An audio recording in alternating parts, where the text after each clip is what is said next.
Bueno, moi bons días. Empezamos este Consello e agradezo máis a comprensión do cambio de día, que tiña que ser, como saben, no día de onte, e celebramos hoxe de modo ordinario. Por lo tanto, paso a darlle conta dos asuntos, como sempre, máis importantes tratados e acordados. O primeiro, un acordo relacionado coa Consellería de Política Social, pero, en realidade, a impulso da asesoría xurídica. A Xunta sempre apostou pola colaboración co Goberno Central, sempre dixemos que cumpliríamos as obrigas que marca a lei respecto ao acollemento de menores non acompañados, pero sempre pedimos coordinación e planificación. Como saben, non obtivemos en ningún momento do Goberno Central, que estableceu unha serie de criterios sin ter en conta as comunidades autónomas en canto a distribución, non temos comunicación en canto a distribución e asignación de menores por comunidade autónoma, non temos comunicación da planificación dos envíos, non, en todo caso, o financiamento é claramente insuficiente. Bueno, cousas que vostedes xa saben, isto nos levou no seu momento a impugnar diante do Constitucional o decreto lei aprobado no seu momento tamén polo Goberno Central sobre a distribución de menores non acompañados. Fixo Galicia e fixeron outras 10 comunidades autónomas, non todas, ademais, do Partido Popular. Pois o acordo que hoxe adoptamos, a proposta da Consellería de Política Social e, por suposto, co visto bo da asesoría xurídica, consiste en ratificar, foi o que fixo o Consello da Xunta de Galicia, a presentación de 2 recursos, neste caso ante o Tribunal Supremo, contra os reais decretos que aprobou o Goberno Central en desenvolvemento do decreto lei que, no seu momento, como decía, impugnamos no Constitucional. Estos decretos regulan o traslado e distribución de menores estranxeiros por comunidades autónomas. Decía que son 2 decretos. Un primeiro establece o procedemento de reubicación e traslado de menores, que a día de hoxe non coñecemos, non foi pactado, non sabemos exactamente cales son as razones que levan a decidir esta distribución, e o segundo decreto establece a capacidade de cada comunidade autónoma e, por lo tanto, o número de menores que debemos acoller. Por lo tanto, recurrimos ao decreto lei no seu momento ante o Constitucional e agora recurrimos, polas mesmas razóns, ante o Tribunal Supremo os 2 decretos que desenvolven este decreto lei. Outro acordo, a proposta da Consellería de Política Social, hoxe aprobamos a convocatoria do concerto social, un novo concerto social, para a xestión do Centro de Menores Casa da Quintán, que está na Concellería de Ponte Caldelas. Son 2,2 millóns de euros durante 3 anos e neste centro da acollemento son 8 prazas residenciais para menores que teñan unha medida de protección e, ademais, problemas, algún tipo de enfermidade mental, problemas de saúde mental. Por lo tanto, menores con estas 2 condicións ao mesmo tempo, neste centro especializado nese acollemento, facemos este concerto para que xestionen estas e acollan durante este tempo, 3 anos, ata 8 menores non acompañados que van recibir unha atención educativa e terapéutica especializada a cambio dun equipo multidisciplinar de profesionais.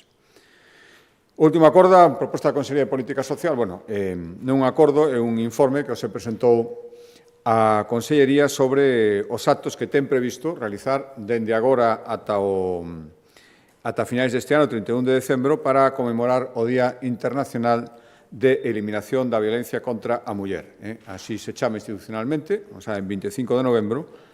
Lóxicamente, este é unha lacra coa que hai que loitar os 365 días do ano, pero o 25 de novembro adicámolo, e en torno a ese día moitos máis, a 31 de decembro, neste caso, a facer accións de concienciación e sensibilización. Por lo tanto, hoxe coñecimos a programación, son máis de 400 accións que terán a súa disposición, 100 máis que no ano 2024, con motivo da conmemoración do 25 de novembro, obradoiros, actividades e concursos escolares, exposicións fotográficas, documentais, conferencias por toda Galicia.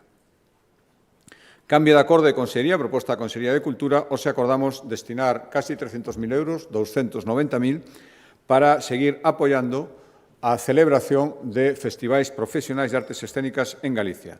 Estas axudas, que poden chegar ata 60.000 euros por proxecto, van dirixidas a empresas, concellos ou asociacións que organicen certames de artes escénicas, actuacións, dende o mes de novembro, é dicir, dende xa ata outubro do ano que ven. Hai dos requisitos que o 40% do orzamento sexa para a contratación de artistas e, ademais, se hai varios proxectos, como é de esperar, terán prioridade a contratación de compañías galegas. Outro acordo, a proposta da Consellería de Cultura, hoxe acordamos destinar 250.000 euros que se engadirán os 262.000 que aporta o Concello de Ferrol, e todos eles, algo máis de 500.000 euros, irán á reforma do Centro Cultural Torrente Ballester para convertilo no Museo da cidade de Ferrol. É un centro que xa existe, que ocupa as instalacións do antigo Hospital da Caridade en Ferrol, que xa tivo unha reforma que se iniciou a finais dos anos 90, hai máis de 25 anos, casi 30, e que, ademais, foi un proceso de rehabilitación que quedou a medias. É certo que o edificio alberga na actualidade actividades culturais, pero o seu estado de conservación é moi millorable, faino incompatible para o uso museístico que se quere dar, e, por lo tanto, adicamos estes máis de 500.000 euros entre a Xunta e o Concello de Ferrol para reparar fachada, cuberta, renovar sistema eléctrico e establecer ali o Museo da cidade de Ferrol. As obras vanse facer no ano 26 e a previsión é que antes de que remate o ano estén finalizadas. Outro acordo, a proposta da Consellería de Cultura dentro do Plan Catedrais Galicia, dotado de 38 millóns de euros. No seu momento, no ano 2024, hai algo máis dun ano, asinamos un convenio coa diócese de Mondoñedo Ferrol para restaurar dous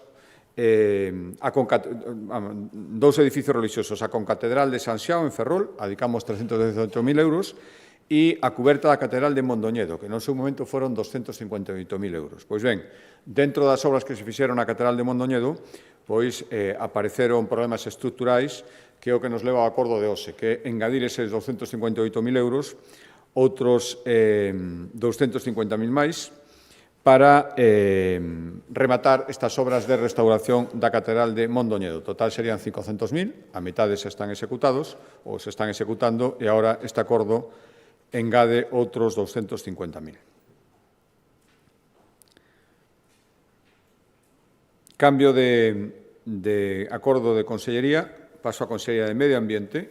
Saben que no pasado mes de setembro aprobamos o decreto que regula o primeiro mercado de créditos de carbono que vai existir en Galicia, que é un sistema, explicábamos naquel momento, para que as empresas e as entidades poidan compensar as emisións que implica a súa actividade. Por lo tanto, se pon en contacto aqueles que poden ofrecer esta absorción de carbono con aqueles que o emiten.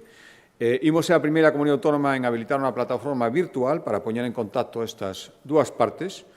As actividades que seren créditos de carbono, por exemplo, proxectos de reforestación, restauración de ecosistema mariño, enerxías renovables, prácticas agrandeiras sostibles e os interesados, normalmente industrias, en mercar estes créditos para poder compensar as emisións que fan. Ben, damos un paso máis no desenvolvemento de todo isto e hoxe acordamos lanzar unha consulta aberta a empresas e entidades para que identifiquen cales son os sectores con maior potencial para formar parte do mercado de créditos de carbono. É dicir, cando entre en funcionamento a plataforma virtual, xa ter certeza de que vai haber este intercambio, porque hai entidades polas dúas partes, é dicir, as que estean interesadas que manifesten agora o seu interese e os sectores concretos que identifiquen as empresas e as actividades que poden estar interesadas para xa, insisto, cando entre en funcionamento, que o faga xa con actividade polas dúas partes. Por lo tanto, agora queremos saber en que eidos é máis doado desenvolver este tipo de proxectos para poder centrarnos neles e que o portal, dende o primeiro momento, sexa un portal eficaz e que demostre a súa viabilidade. Por tanto, durante un mes, os interesados, moitos deles xa manifestaron, en canto se abrir esta consulta, a súa intención de facer aportacións, poidan enviar iniciativas susceptibles de formar parte das primeiras transaccións de créditos de carbono que se fagan en Galicia. Como decía, cando aprobamos isto en setembro, a intención da Xunta de Galicia é que este sistema de créditos de carbono, este mercado de intercambio a través da plataforma virtual, estea operativa durante o ano que ven, durante o ano 2026. Outro acordo, tamén sigo na Consellería de Medio Ambiente, dentro de todo o desenvolvemento que está facendo a Xunta de Galicia unha vez que no mes de xullo asumimos as competencias sobre o litoral, dende o pasado 1 de xullo, saben que xa presentamos o catálogo de bens do litoral, máis de 1.500 inmobles de valor patrimonial, cultural e arquitectónico, no que se pode facer algún tipo de actividade. Hoxe damos un paso máis e aprobamos o decreto que vai regular a composición e as funcións do que se vai chamar Foro do Litoral, que vai ser o máximo órgano de consulta e participación para a ordenación da costa en Galicia por parte da Xunta. Vai estar integrado por membros da Xunta de Galicia, un representante da FEGAM, universidades, organismos científicos, representantes dos principais sectores productivos da cadena mar-industria e tamén entidades ambientais ou que traballen na protección do patrimonio. E vai ser o encargado, como decía, de asesorar a Xunta de Galicia nas decisións sobre o litoral e tamén propoñer recomendacións, suxestións e recoller as que lle faga a sociedade civil, as que estime oportuna facer.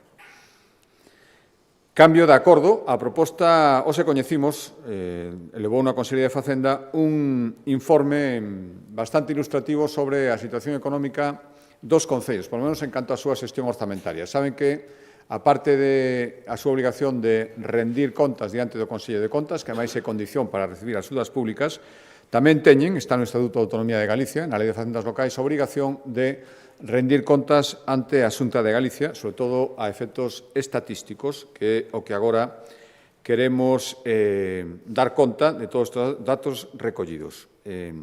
Os datos deste informe, que son do ano pasado, revelan que o 94% dos municipios galegos cumpriron con esta obriga de informar sobre as súas contas cando as pechan, contas correspondentes ao ano 2024. 94%, é dicir, 295 dos 313 concellos galegos xa trasladaron datos e, ademais, as 4 diputacións tamén trasladaron os seus datos. O informe está a súa disposición, pero os datos máis relevantes serían que o 65% dos concellos, estou falando, cumpre coa obriga de manter ou ben equilibrio orzamentario entre ingresos e gastos ou ben superávit, 65%, o ingreso medio por habitante na totalidade dos concellos galegos ascende a 1.251 euros e o gasto medio por habitante a 1.153 euros. Entón, estou falando no conxunto dos 295 que trasladan as súas contas. As principais fontes de financiamento dos concellos son as transferencias, algo máis da metade, 52% do total, e a segunda fonte serían os tributos propios, 43%.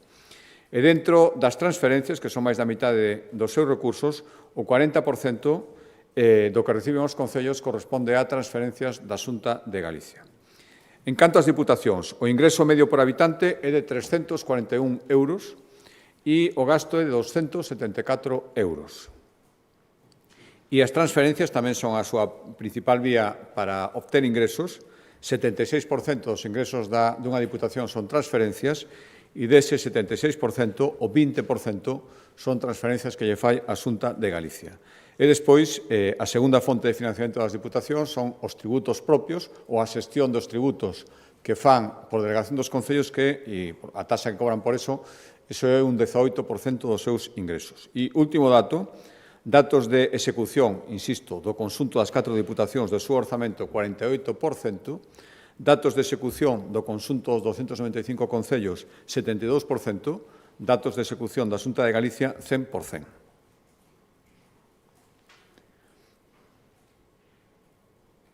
Cambio de acordo de Consellería, proposta da Consellería de Economía, hoxe acordamos destinar 2 millóns de euros para axudar os 19 clústeres que agrupacións profesionais que existen en Galicia para seguir promovendo un modelo económico máis competitivo, innovador e sostible para apoialos en todas as actividades que fan todos estes clústeres. Son 19, 2 millóns de euros e terán que dedicalos a actividades relacionadas coa transferencia de coñecemento ou avanzar cara a unha industria ou unha área, cada unha que se ocupe, máis digital e sostible.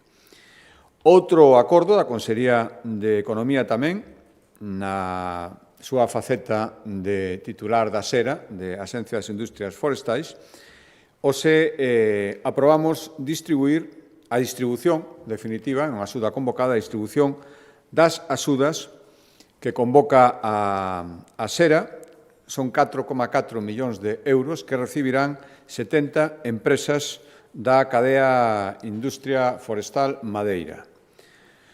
É un 11% máis das axudas do ano anterior, do ano 24, e van destinadas a, basicamente, se concentran en mercar máquinas para poder fabricar mobles e elementos de construción. Cada vez a madeira se incorpora máis á construción de edificaciones e, polo tanto, estes elementos, a construción industrializada, bueno, esas axudas van para iso.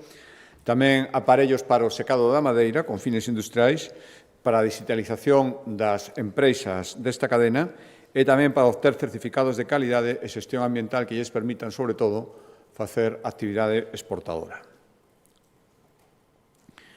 Un cambio de acordo, a proposta da Consellería de Presidencia, dentro das accións da Xunta para seguir promovendo unha mobilidade sostible e fomentar o uso do transporte público, no cal xa temos logros importantes. Recordo que o 97% dos galegos e galegas xa teñen unha parada de transporte interurbano a menos dun kilómetro da súa casa, que os menores de 21 anos e os maiores de 65 poden viaxar de balde nos buses interurbanos da Xunta e que 65 concellos colaboran nos viaxes interurbanos e tamén nos urbanos, non todos os concellos, pero, bueno, nos urbanos, excepto o Concello de Vigo, o resto de concellos que teñen transporte interurbano sí que colaboran coa Xunta de Galicia. Un momentiño. Pois ben, o acordo de hoxe se refire ao convenio que ten a Xunta de Galicia cos concellos da área intermunicipal de Vigo para o transporte interurbano. Hoxe acordamos prorrogar este convenio, son 12 concellos da área de Vigo, para manter os descontos no transporte interurbano que xa o ano pasado permitiron aos veciños que utilizaron nesta área o transporte urbano aforrar 4,4 millóns de euros. Os concellos son Baiona, Cangas, Fornelos de Montes, Moaña, Mos, Nigrán, Pazos de Borbén, O Porriño, Redondela, Salceda de Casela, Salvaterra do Miño e Soutomaior, é dicir, todos os da área de Vigo, menos, por decisión propia, o propio Concello de Vigo. Incrementamos en máis dun 10% o orzamento previsto para estas bonificacións. Chegamos aos 1,3 millóns de euros, co cal é previsible que o aforro incluso sexa maior que 6,4 millóns de euros do ano pasado. Por lo tanto, os veciños destes concellos van poder seguir obtendo descontos nos billetes dos autobuses interurbanos ou no transporte de ría entre Vigo, Cangas e Moaña e tamén facer transbordos entre estes concellos totalmente de balde. A Xunta financia o 80% dos descontos e o conxunto dos 12 concellos o 20% restante. Cambio de acordo, a proposta da Consellería de Vivenda, hoxe aprobamos o proxecto definitivo para ampliar a autovía da Costa da Morte ata a estrada AC, a Coruña 432, que comunica Vimianzo con Camariñas. Vai ser un investimento importante, 36,1 millóns de euros, e unha ampliación de 5,5 novos kilómetros entre Santirene e a intersección AC 432 que comunica Vimianzo e Camariñas. A previsión é, se cumpren todos os trámites, os plazos están previstos, poder iniciar as obras ao longo do ano 2026. Insisto, algo máis de 5,5 kilómetros, investimento de 36,1 millóns de euros para prolongar a autovía da Costa da Morte, unha autovía que utilizan cada día unha media de máis de 6.000 vehículos. Sigo na mesma consellería, pero ora en vivenda, e seguindo cos acordos que prácticamente todos os consellos veñen para cumprir ese objetivo de duplicar o parque público de vivendas. Hoxe temos unha colaboración cun novo concello e o Concello de Arteixo neste acordo e en realidad é un doble acordo. O primeiro é aceptar a cesión dunha parcela que nos fai o Concello para construir vivendas de promoción pública, 14 novas vivendas en Arteixo, concretamente no núcleo de Villarrodís, e decía que era un doble acordo. O primeiro é aceptar a cesión da parcela e o segundo, para aforrar tempos e prazos, directamente xa, unha vez que aceptamos a cesión da parcela, licitamos a redacción do proxecto que, unha vez que este redactado, poderá permitir a licitación das obras. En total, imos destinar 2,7 millóns de euros para construir estas 14 vivendas en Arteixo, e son 12 xa os municipios galegos que colaboran coa Xunta de Galicia para poder ter vivenda pública nos seus concellos a través da cesión de parcelas e facilitación de trámites urbanísticos. Cambio de acordo, Consellería de Emprego, hoxe seguimos apostando por unha das fórmulas de formación de desempregados que está dando máis posibilidades aos que se acollen a esta fórmula de atopar traballo. Estou falando dos obradoiros duais, que se realizan en colaboración cos concellos, e nos que os beneficiarios compaxinan formación e tamén, ao mesmo tempo, un contrato nunha empresa ou entidade que se acolle a estes obradoiros. Incrementamos o orzamento un 25% nesta nova edición e hai varias novedades. A primeira e fundamental é que imos incidir especialmente nas actividades que poderían ter máis demanda e máis empregabilidade. Ahora mesmo, por lo tanto, imos priorizar a formación no eido agrícola, e tamén nos traballos de prevención forestal, incluída tamén a limpeza de faixas. Por tanto, o obxectivo é formar novos profesionais para traballar na loita contra os lumes a través da prevención, na recuperación das zonas afectadas pola vaga do verán e tamén para facilitar para paliar en parte a falla de mano de obra que hai en moitas empresas agrícolas situadas no rural. É un investimento importante, casi 50 millóns de euros, algo máis de 48, e a intención é beneficiar a máis de 2.000 desempregados. Decía que a principal novidade é a incidencia nestes dous sectores. Dos 48 millóns, 20 irán adicados especificamente a obradoiros que se centren ou nas tarefas agrícolas ou na limpeza para a prevención de lumes forestais, e tamén aumentamos os incentivos para as empresas que, ao finalizar esta formación, contraten as persoas que se estaban formando nesas empresas baixo a modalidade dual. Pasamos de 1.500 a 3.000 por cada contratación que fagan, por cada persoal contratado, e ampliamos tamén a formación práctica que se recibe nestes obradoiros. Ten que chegar como mínimo o 65% do tempo total, é dicir, o tempo na empresa, mentras dure o obradoiro, ten que ser como mínimo dun 65%. Esta fórmula leva anos en aplicación, estes obradoiros duais, o investimento xa van, dende o ano 2009, máis de 500 millóns de euros, e beneficiáronse 22.000 desempregados, digo que unha das fórmulas deste tipo de formación obradoiros que garantiza unha maior empregabilidade. Cambio de acordo, Consellería de Educación, hoxe, e gracias ao trámite orzamentario que nos atopamos, xa entraron no orzamento e, polo tanto, a normativa que regula os orzamentos permite xa empezar a dispoñer gastos polo sistema de anticipado de gastos. E, polo tanto, isto permite aforrar prazos e facilita o 100% de execución orzamentaria da que antes lle daba conta. É dicir, hoxe aprobamos xa, por anticipado de gastos, iniciar o procedimento para o ano que ven facer, dentro dos casi 74 millóns de euros dos que vai dispoñer a Consellería de Educación para facer obra nos centros escolares durante o ano 2026, hoxe xa licitamos 16 obras por un importe de algo máis de 16 millóns de euros. Insisto, dentro dos 73,6 son exactamente o que vai ter a Consellería para o ano 2026 para obras, hoxe xa licitamos os primeiros 16 millóns de euros. Onde van a ir? Pois primeiro unha decena de rehabilitacións integrais por 10 millóns de euros en Camariñas, Narón, Barreiros ou Campo Lameiro, entre outros, centros escolares. 3 ampliacións por 4 millóns en Curtis, Lamas de Abade en Santiago, no Centro Escolar Muralla Romana de Lugo. 2 cambios de cuberta no Instituto Rosalía de Castro de Santiago e no Colexio O Cruce de Cedeira, 1,2 millóns de euros, e o peche lateral dunha pista deportiva no Instituto de Porto do Son por casi 300.000 euros. Insisto, estas son unha das ventaxas que ten xa ter iniciado o procedimento de aprobación dos orzamentos que permite xa ir anticipando licitacións.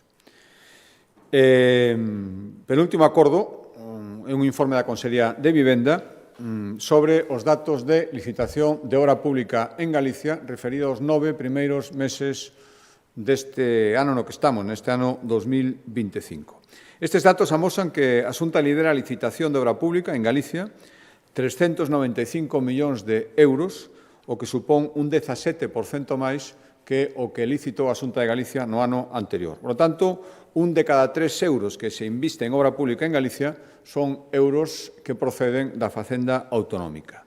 O Goberno central investiu nestes 9 primeiros meses 340 millóns de euros, os concellos no seu conxunto 353, e as universidades 57 millóns de euros. A Xunta de Galicia, recordo, casi 395 millóns de euros. Os departamentos máis investidores nestes 9 primeiros meses son, lóxicamente, a Consellería Responsable das Infraestructuras e de Vivenda, 205 millóns de euros, Augas de Galicia 53, Educación casi 28, Política Social, Presidencia, cada un 20 millóns de euros e así sucesivamente. A Xunta, en ano 2021, leva licitados 2.200 millóns de euros, o cal supón un incremento do 58% frente á caída do 41% dos investimentos que experimentou o Goberno Central neste mesmo período. Esa é a diferencia, outra diferencia máis, en poder facer novos investimentos por ter orzamentos aprobados ou non poder facelos polas prórrogas orzamentarias. E, por último, o último dato importante, amosa que Galicia, nestes 9 primeiros meses, foi a comunidade autónoma de todas que máis contratacións realizou nestes 9 primeiros meses. Unha media de 175 euros por habitante, o que supón un 35% máis que a media das comunidades autónomas. Último acordo, do que dará conta o Consello de Sanidade, ten que ver cun compromiso que anunciamos no seu momento, coa intención de seguir reforzando a protección dos traballadores do ámbito sanitario. Últimamente recibo, ademais, agresións que, en todo caso, son absolutamente intolerables, contra as que hai que reaccionar por diversos medios. Un deles é as modificacións da Lei de Saúde para adaptalo ás novas circunstancias que estamos vendo e, en todo caso, volvo a decir, tolerancia cero frente a conductas violentas ou que poñan en risco o persoal dos centros sanitarios. Por tanto, hoxe aprobamos a modificación da Lei de Saúde, coa que Galicia será a primeira comunidade en contemplar sancións por agredir a técnicos de emerxencias ou do 061. Ata agora, este persoal sanitario non estaba incluído no ámbito de protección frente a posibles agresións. Agora, esta modificación, se aprobamos o proxecto de lei, vai incluir tamén a técnicos de emerxencias ou do 061. A nosa intención é remitilo ao Parlamento para que entre en vigor, canto antes mellor, dado o obxecto desta lei, e, en todo caso, durante o ano 2026. Hai varias novedades que explicar ao conselleiro, creo que, por salientar algunha, me parece importante, é que incluímos a violencia digital que poidan exercer pacientes e familiares sobre os profesionais sanitarios. Ata agora, só había protección frente á violencia física ou verbal. Inclúe agora o proxecto de lei aprobado a violencia digital que exerzan pacientes ou os seus familiares sobre o personal sanitario. Por tanto, queremos garantir a máxima protección para profesionais que son vitais para garantir unha boa saúde pública en Galicia. Para máis detalles, dou a palabra ao conselleiro.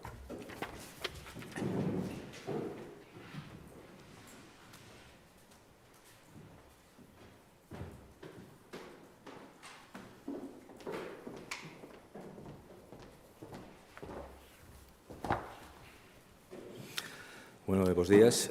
Como ven de referir o presidente, vimos a aprobar a modificación dun texto legislativo co que buscamos dar resposta e atallar un problema que xera preocupación e alarma, como son as agresións ao persoal do sistema de saúde. Segundo os últimos datos dos que dispoñemos, 856 profesionais do Servicio Galego de Saúde comunicaron algún tipo de violencia no pasado ano.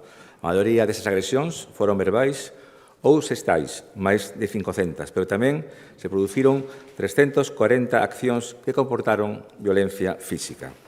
Se desagregamos estes datos, atendendo ao nivel asistencial, vemos que 511 agresións foron contra profesionais que traballan na atención primaria e atención extrahospitalaria e outros 345 actos violentos se produciron no ámbito da atención hospitalaria.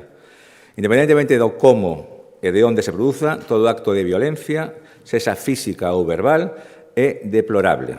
Pero máis si cabe, cando quen o padece son as persoas que se dedican a cuidarnos e a velar pola nosa saúde.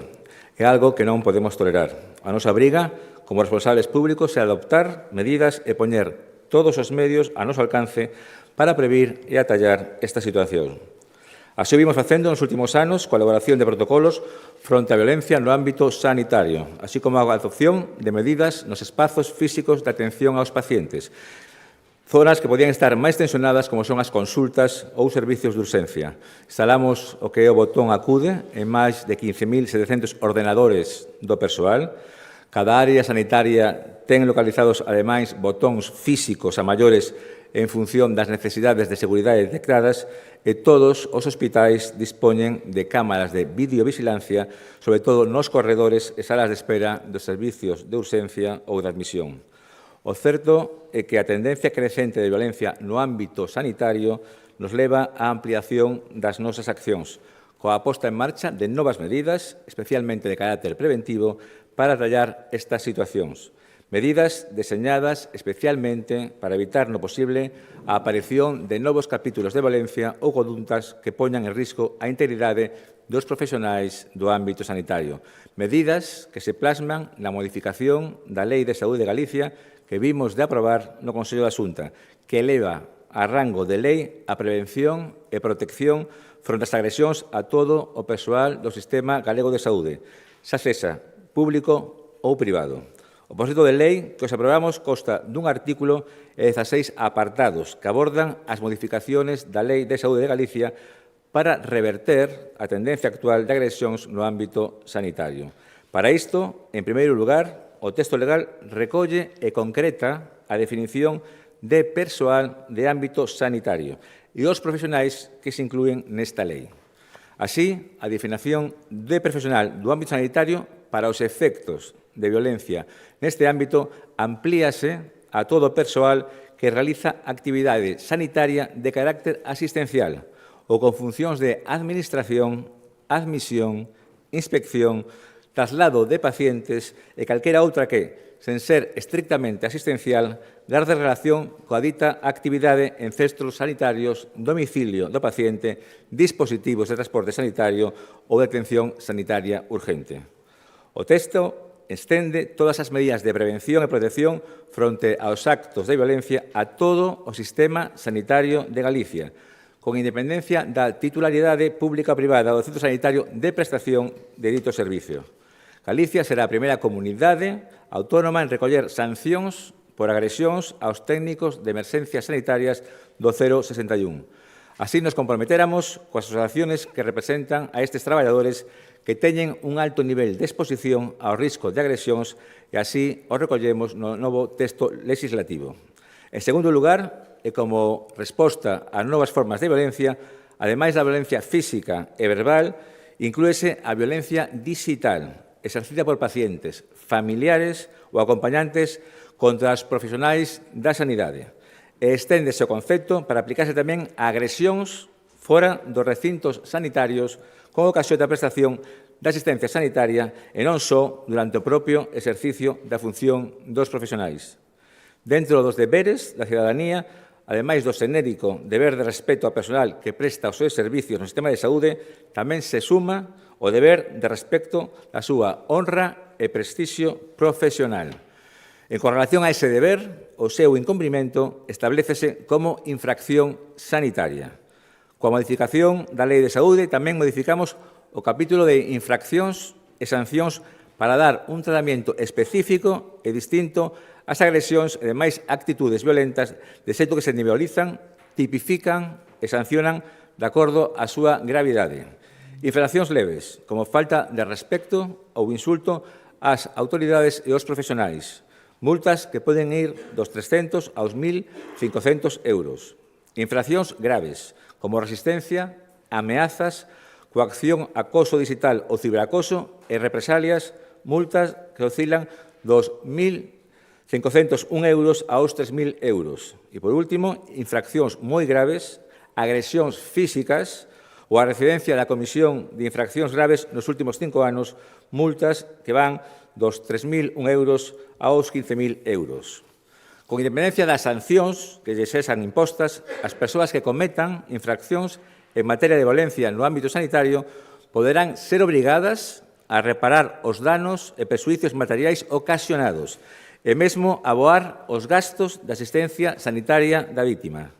Introducimos máis novedades, co objetivo de ofrecer máis protección. Así, nos supostos de infracción grave ou moi grave, poderán acordarse sancións accesorias. A persoa infractora poderá serlle asignado outro profesional sanitario distinto ou a súa adscripción a un centro sanitario distinto da mesma localidade por un prazo non superior a 5 anos. Como garantía e medida de protección para o persoal do sistema público de saúde, a lei prevé a posibilidade de articular medidas de mobilidade para o persoal que sexa víctima de violencia no ámbito sanitario. Con este proxecto de lei regulamos as grabacións sen consentimiento en consultas. Estas grabacións sin consentimiento ou coa posición do profesional entenderase como quebra de relación de confianza, polo que o profesional poderá suspender a asistencia deixando constancia na historia clínica, quedando, en todo caso, garantida a atención sanitaria do usuario. Ademais, co obxectivo de ofrecer máis protección, o Servicio Galego de Saúde prestará apoio psicolóxico ao persoal agredido na sanidade pública e porá a súa disposición un servicio encargado de tramitar as denuncias. Cando así o precise, a vítima poderá contar coa representación e defensa por parte dos letrados da Asesoría Xurídica da Xunta.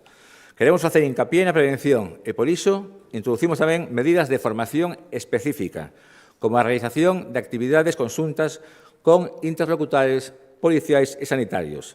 Se ben xa se viñan realizando formacións nos distintos centros de traballo, propoñemos novas actividades como cursos online para a autoformación. Por último, introducimos o Plan de Prevención contra a Violencia no ámbito sanitario e a creación do Rexistro Galego de Actos de Violencia Externa no ámbito sanitario.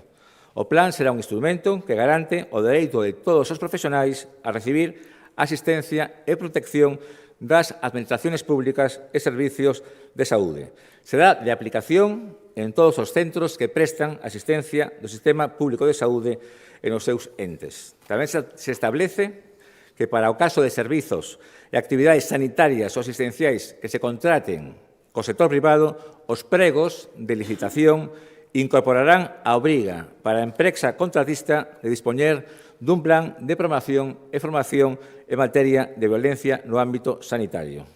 O Rexistro Galego de Actos de Violencia Externa recollerá todos os actos de violencia que sexan obxecto de sancións. Será único para todo o sistema de saúde de Galicia e permitirá obtener información desagregada dos seus indicadores por sexo. Para a modificación da Lei de Saúde de Galicia, que os aprobamos, tivemos en conta numerosas achegas de profesionais, asociacións e representantes dos traballadores. O texto pretende reforzar a prevención e as medidas de protección do persoal do sistema de saúde galego fronte á violencia física, verbal e digital. Este texto será agora remitido á Cámara Galega para a súa tramitación parlamentaria e aprobación definitiva. Remato agradecendo aos profesionais da Consellería de Sanidade, especialmente a Secretaría Xeral Técnica, polo inmenso traballo feito para que esta lei podamos presentarla hoxe. Moitas gracias e nada máis. Non sei se tedes algunha pregunta.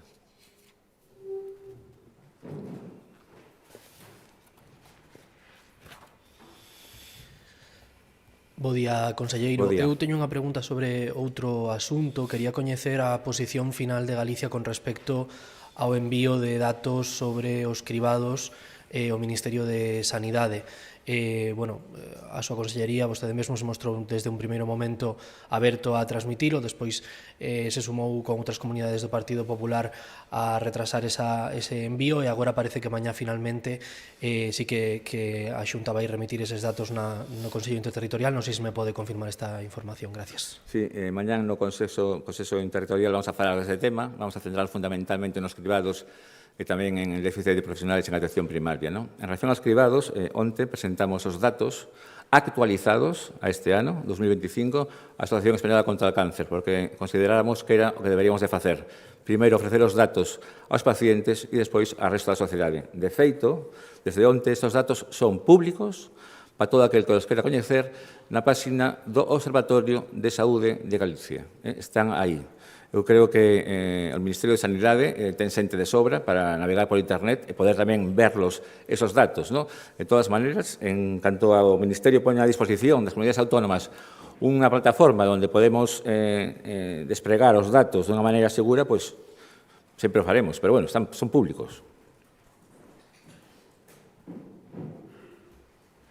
Sí, con respecto ao que anunciou antes, simplemente unha precisión. Cando falaba de que non se poderán facer grabacións en centros sanitarios, entendo con petición expresa do sanitario. No, ou é que se van a gravar ou se van a prohibir calquera grabación dentro... Si ti queres gravar a un profesional sanitario, a un médico, por exemplo, tens que ter o permiso del, senón non vas a poder facelo. E salas de espera en urxencias que estén saturadas se van a poder gravar? Vamos a ver, estamos falando de unha consulta médico-paciente. Vale, o sea, en unha consulta interna. Vale. E depois, quería preguntar outra cuestión relacionada co informe do Valedor do Pobo, que se entrou, da Valedora do Pobo, que se entrou a semana pasada, e apuntaba un incremento importante das queixas por sanidade, especialmente falta de médicos, atención primaria e pediatría. Quería preguntar, facer unha valoración sobre este incremento. Gracias. Bueno, o problema que temos de déficit de profesionais sanitarios, bueno, pues é o que temos. Temos que traballar bajo esos parámetros, ¿no? En atención primaria tamén temos un conflicto agora, que desde a Consellería pues, queremos transmitir o que queremos é realmente dialogar con a intención de solucionar o problema que temos en atención primaria. Todos estamos de acordo en o modelo de atención primaria pues, non vai ben. Por lo tanto, hai que facer cambiarlo. E para cambiarlo, creo que temos que ter en conta pues, todas as diferentes sensibilidades que hai. ¿No? Ese problema hai dos maneiras de abordarlo, ¿no? O bien con mente estreita ou bien con mente amplia. ¿No? A mente estreita o que busca é gañar o que é un debate, ¿no? Sin aportar solucións. E a mente amplia o que faen é ponerse na posición do outro e desde a humildade e con sentidiño, con racionalidade, pois intentar acercar posturas para chegar a un consenso común. ¿No? A Consellería de Sanidade somos de mente amplia. ¿No? Eso sí, non tan amplia como para que nos caiga o cerebro ao chan. Sí, conselleiro, non sei se podería profundizar un pouco no capítulo de sancións, se ten as cifras na cabeza, se no caso das infraccións da lei de violencia. Las económicas? Sí, as sancións Pero económicas. as teño aquí. Se non las dan despois, era por se as tiña xa na cabeza. Sí, sí, sí. No, sí, son más o menos creo que 300 a 1.500, puede ser. 1.500, 3.000 y 3.000, 15.000. Mira. Me acordé.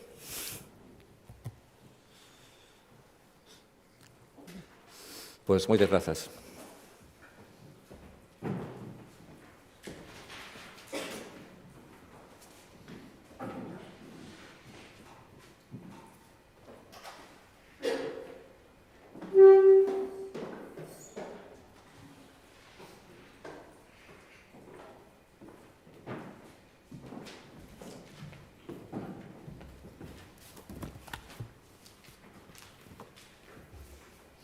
Que tal? Boa tarde. Hola.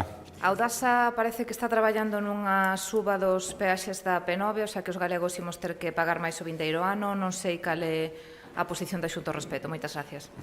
Pois dentro da Xunta, igual que a inmensa maioría da sociedade galega, é todo o contrario.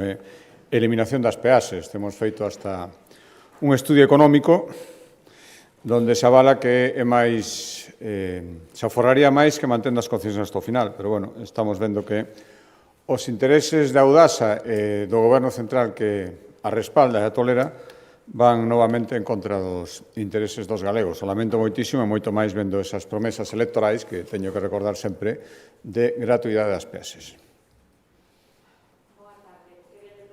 Cuestións. A primeira é se lle preocupa a caída a mínimos da audiencia da televisión pública galega, pese aos cambios que se operaron recentemente coa nova lei. E a segunda é o seu partido acaba de escoller en Valencia como candidato á presidencia da Generalitat a unha opción que, digamos, contaba co visto bo de Vox, pero non era tanto a preferida de Génova.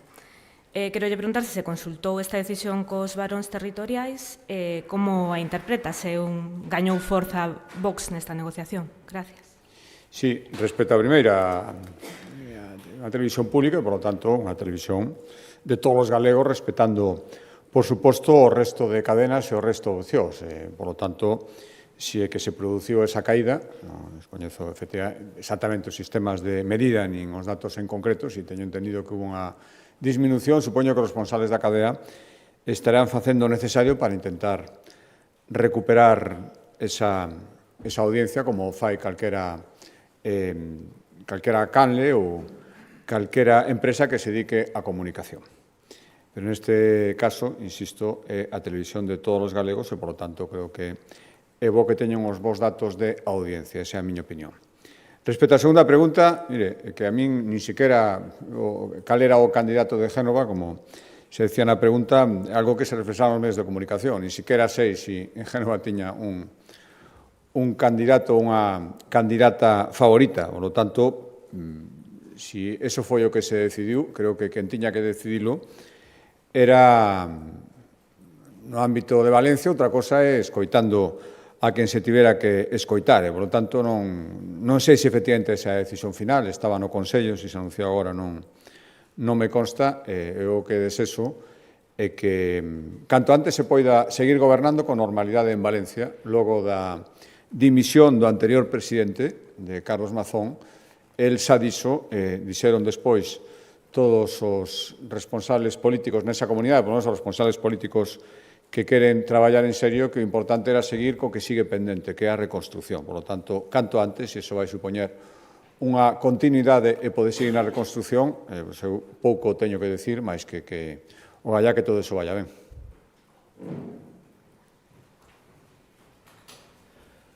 Bo día, presidente. Eu quería preguntarlle se a Xunta puxo sobre a mesa en algún momento a posibilidade de emprender accións xudiciais contra os magistrados do Tribunal Superior de Xustiza de Galicia polo seu a súa tendencia de bloquear algunhas das instalacións de parques eólicos en Galicia. Gracias.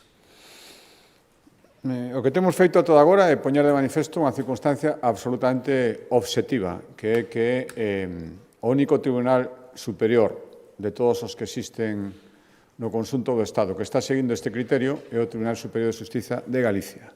Coa agravante, ademais, na miña opinión, unha opinión persoal, de que sigue contradicindo o que dixeron 4 veces sentencias do Tribunal Supremo e o que acaba de decir a requerimento deses propios magistrados o Tribunal de Xustiza da Unión Europea. Por lo tanto, isto é unha situación que, ademais, está provocando graves perxuicios económicos que os pode provocar no futuro e ata o día de hoxe, non sei o que pode pasar no futuro, ata o día de hoxe, a Xunta sigue reaccionando como hai que reaccionar cando non estás de acordo con a sentencia, que é acudindo ao mecanismo dos recursos, pero xa mo teñen escoitado dicir outras veces, só fixemos ata en 5 ocasións, parece ser que non valeu de nada. Por tanto, ata o día de hoxe sigue sendo o noso método de reacción. Me gustaría que eso fora suficiente.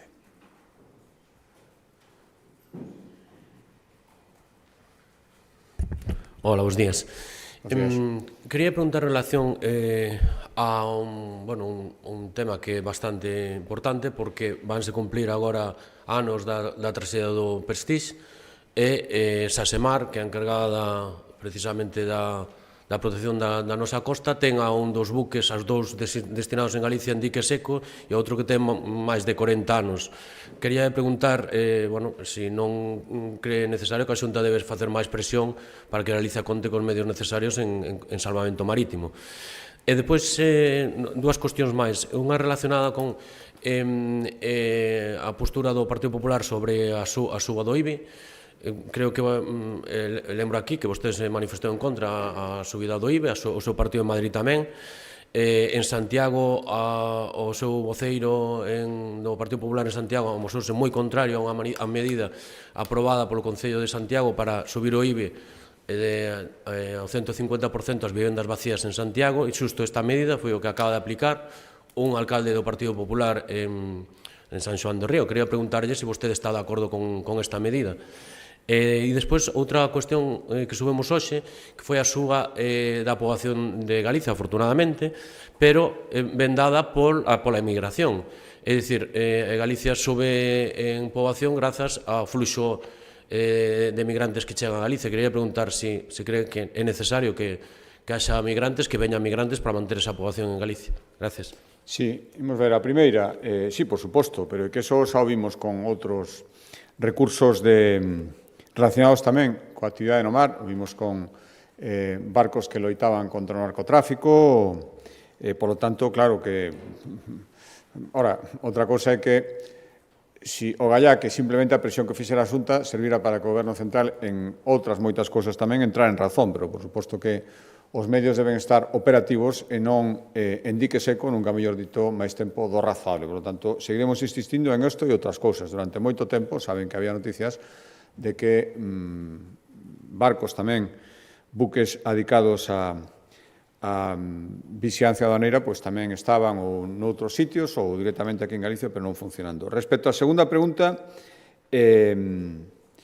miren, acabo ademais de dar conta dun informe presentado pola Consellería de Facenda respecto aos recursos municipais, de que se nutren transferencias da Xunta a outras administracións, tamén de tributos propios.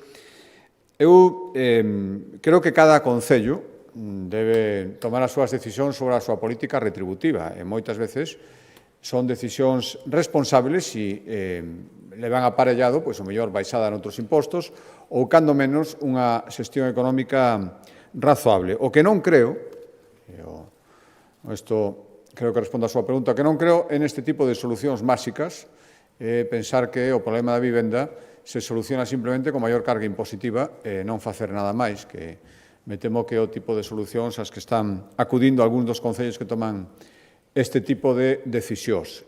Creo que é moito máis complexo, sempre é o mismo, pensar que a culpa é do propietario e nada máis que do propietario. Creo que non é así. Moitas veces o propietario o que pide é seguridade xurídica para poder alugar, e creo que agora mesmo a normativa estatal non lle está dando. Pretender obligarlle a facer cousas ou estimulalo a facer algo que non ten seguridade xurídica para facelo, simplemente aumentando a carga impositiva ou coas zonas tensionadas, por exemplo, que a Xunta declarou, pero xa saben a miña opinión sobre iso, e veremos os datos cando teñamos algúns máis da municipio a Coruña onde está declarada. Ese tipo de fórmulas así non funcionan e cada vez é máis evidente iso. E respecto á terceira, mire que está pasando en todas as comunidades autónomas. Temos un problema demográfico en España e outros moitos países de Europa. En algunhas comunidades autónomas de España especialmente acentuado, pero tamén a subida da poboación xeral que se produciu no noso país ven, e creo que ninguén a estas alturas pode negalo, do fluxo migratorio que ben ordenado e planificado é absolutamente necesario. E, polo tanto, saben que nós temos unha política de máis singular, estrategia retorna, aproveitando a ventaxa de tantas persoas con nacionalidade española e con raíces en Galicia. Si con isto conseguimos que aumente a poboación, benvido sexa, e que non ocultamos que ese relevo que fai falta xeracional é absolutamente necesario. Xa o dixen outras veces, sobre isto ou se pode teorizar moito ou tomar medidas. Facer todo o posible para que os que xa viven aquí